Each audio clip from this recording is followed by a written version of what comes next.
So, hey, Bruce, what happened when Dusty came to the WWF? It's 1989, I believe. Something has happened in Atlanta. Dusty's on the outs, and now Dusty's looking for a job. Somehow he winds up in New York, and everybody online, myself included, has always been led to believe this is one monumental rib. What's the story? What happened when Dusty came to New York? Well, him coming to New York was definitely not a rib.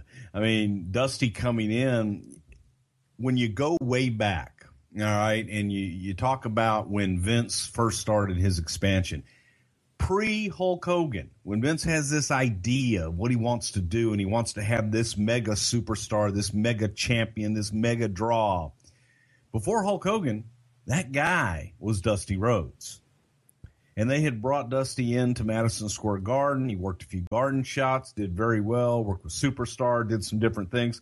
They even brought him into the Hit Factory, which was the It recording studio in New York City, and had him cut a couple tunes and things like that. And you're saying this is Vince Jr., not Sr.?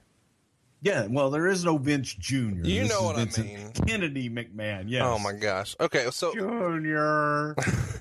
The reason... Terry Funk would say, Prichard, did Junior send you in here? I like it. I guess I should silence my phone, too, huh? No, that's Terry Funk calling right there. He's not retired. He'll never retire. So here's my question about that. In my head, Vincent Kennedy McMahon has always been a body guy. How the hell was he infatuated with Dusty back then? Well, Vince was an attraction guy too. While he's a body guy and he was a bodybuilder himself, he was an attraction guy. And you take a look at Dusty Rhodes and what Dusty had done in Florida, and everywhere that Dusty went, he drew money. And that's what Vince was looking for. He was looking for that guy. And in comparison to Hogan, frankly, at the time, was probably more attractive because he had been all over the country already, right, and he'd headlined all over the country.